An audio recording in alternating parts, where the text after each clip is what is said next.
ನಿನ್ನೆ ನಾವು ವಿಧಾನಸಭೆಯಲ್ಲಿ ಹೇಳಿದ್ದೇನೆ ಮುಖ್ಯಮಂತ್ರಿಗಳಿಗೆ, ನೀವೇನಾರೇ ಇದೇ ರೀತಿ ನಿಮ್ಮ ಮೊಂಡತನ ಮುಂದುವರಿಸಿ SIT ಮುಂದುವರಿಸಿ ಸುಮ್ಮನೆ ನಾವು ಎಲ್ಲ ಕಡೆ ಹಡ್ಡತ್ತಾರ, ಇನ್ನೂ 30 ಕಡೆ ಸಿಕ್ಕಿದೆ ಅಂತ ಹೇಳ್ತಾರೆ, 300 ಹೆಣ ನಾವು ಮುಚ್ಚಿದ್ದೀನಿ ಅಂತ ಹೇಳ್ತಾರೆ. ನಾಳೆ ಹೇಳ್ತಾರೆ ಧರ್ಮಸ್ಥಳ ಮಂಜುನಾಥ ಸ್ವಾಮಿ ತಳಗ ಮುಚ್ಚಾರತ್ತೇಳಿ, ಅಂದ್ರೆ ಅದು ತಳಗೂ ಹಡ್ಡವ್ರೆ ನೀವು. ಅದಕ್ಕೆ SIT ಕ್ಲೋಸ್ ಮಾಡಿರಿ.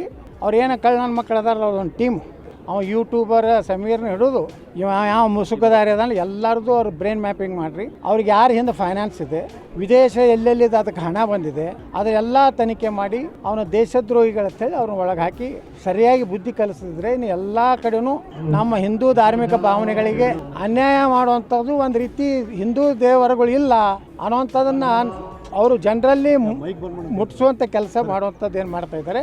ಇದಕ್ಕೆ ಕಾಂಗ್ರೆಸ್ ಸರ್ಕಾರ ಅಂತ್ಯ ಹಾಡಬೇಕೇ ಇದ್ದರೆ ನಾವು ಧರ್ಮಸ್ಥಳ ಚಲೋ ಮಾಡಬೇಕಾಗ್ತದೆ.